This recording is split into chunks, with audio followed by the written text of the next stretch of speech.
সম্মানিত দিনদার ভাই ও বোনেরা, আজকে আমি আপনাদের সামনে এমন একটি গুরুত্বপূর্ণ বিষয় নিয়ে আলোচনা করব যা জানা আমাদের জন্য অতি প্রয়োজনীয়।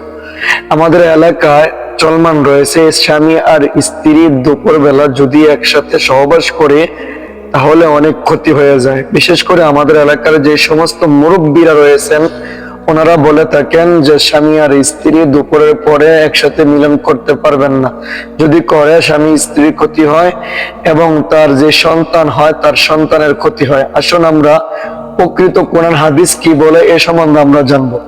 আল্লাহ পাক রব্বুল আলামিন সূরাতুল বাকারা আয়াত 223 নম্বর আয়াতে বলেন, নিসাউকুম, তোমাদের স্ত্রীগণ তোমাদের আপনজন, হারিসুল লাকুম, আর তারা তোমাদের জন্য শস্যক্ষেত ফসল জমিনের মতো। ফাতু হারসাকুম, অতএব তোমরা তোমাদের শেষ স্ত্রীর নিকট গমন করো। আন্না শিতুম, যেভাবে যে সময়ে তোমরা পছন্দ করো বা চাও। আল্লাহ পাক রব্বুল আলামিন সূরাতুন নিসা এর 223 নম্বর আয়াতে স্পষ্টভাবে বর্ণনা করে দিয়েছেন। তারপরে আমরা হাদিস শরীফ থেকে জানবো, মুসলিম শরীফের 1403 নম্বর হাদিসে আল্লাহর নবী রাহমাতুল্লিল আলামিন বলেন, যখন কুমন্ত্রণা থেকে বাঁচতে স্ত্রীর কাছে আসো। ইযা আ'জাবাতকুমুল মারআতু, যখন অন্য কোন নারী কারো মনে ভালো লাগে। ফালিয়াতি আহলাহু, এখন সে যেন দেরি না করে নিজের স্ত্রীর কাছে চলে যায়।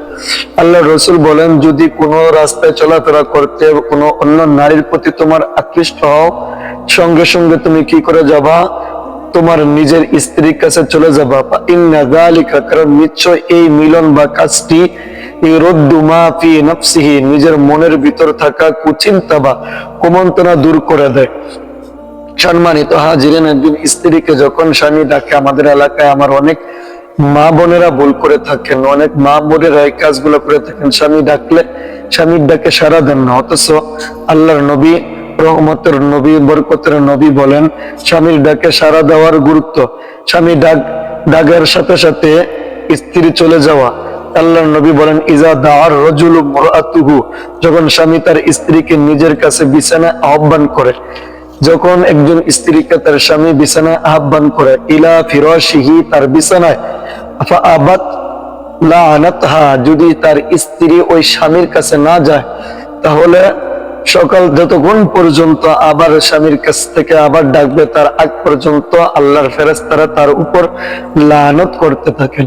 সম্মানিত হাজিরিন, আমরা হাদিস থেকে শিক্ষা পাইলাম, কোরআন থেকে শিক্ষা পাইলাম। কোরআনুল কারীম আল্লাহ বলছেন, নারীরা, স্ত্রী, স্বামী এবং স্ত্রী তোমরা দুজন একজন আরেকজনের জন্য শস্য ক্ষেতের মতো। একজন কৃষক যেরকম সুন্দরভাবে জমিনের ভিতর চাষ করে, ঠিক এরকম একজন স্বামী আর স্ত্রী একজন আরেকজনের সাথে ঠিক ওই জমিনের মতো একজন আরেকজনের সাথে ভালোবাসা মহাব্বত উজাড় করে দিবে। এবার আসল যে সময়গুলোতে আপনার কি করা যাবে না, স্বামী আর স্ত্রী একসাথে মিলন করা যাবে না। এক নম্বর, আমাদের মা বললে অনেক পিরিয়ড হয়ে থাকে, ওই অবস্থায় স্বামী আর স্ত্রী একসাথে মিলন করা যাবে না। দুই নম্বর, সূর্যোদয়ের সময়, সূর্যোদয়ের সময় সাবধান, স্বামী আর স্ত্রী একসাথে মিলন করা যাবে না। তিন নম্বর, সূর্যাস্তের সময়, সূর্য মাথার উপর থাকলে ওই সময় কি করা যাবে না, স্বামী আর স্ত্রী একসাথে মিলন করা যাবে না। ইতিকাফ অবস্থায় একসাথে মিলন করা যাবে না। হজ ও উমরা পালন করা অবস্থায় একসাথে মিলন করা যাবে না। তাহলে আমাদের যে সমস্ত মুরব্বীরা বলেন যে দুপুরের পর স্বামী আর স্ত্রী একসাথে মিলন করা যাবে না, আসলে এটা একদম বানতুল কথা। আল্লাহ পাক রব্বুল আলামিন কোরআনুল কারীমে বলেছেন, তোমরা স্বামী আর স্ত্রী একজন আরেকজনের জন্য শস্য ক্ষেতের নয়, একজনের আরেকজনের জন্য ডানা স্বরূপ, একজনের আরেকজনের জন্য বিছানা স্বরূপ। এখানে কিন্তু বলে নাই দুপুরে মিলন করা যাবে না, সকালবেলা মিলন করা যাবে না। আমি যে নিষিদ্ধ সময়গুলো বলেছি এই সময়গুলো ব্যতীত অন্যান্য সব সময় স্বামী স্ত্রী মিলন করতে পারবে। তবে হ্যাঁ, আমাদের সমাজে প্রচলন রয়েছে, আমাদের স্বামী এবং স্ত্রীরা তারা কি করেন, তারা ওযু নাই, গোসল নাই, দোয়া নাই, এমনি এমনি মিলন করে ফেলেন। আমরা যখন স্বামী স্ত্রী মিলন করবো সঙ্গে সঙ্গে ওইটাও আমাদের জন্য নকামলে নেকা হয়। আর স্বামী স্ত্রী মিলন করা অবস্থায় শয়তান ধোঁকা দিতে থাকেন, এজন্য সাবধান।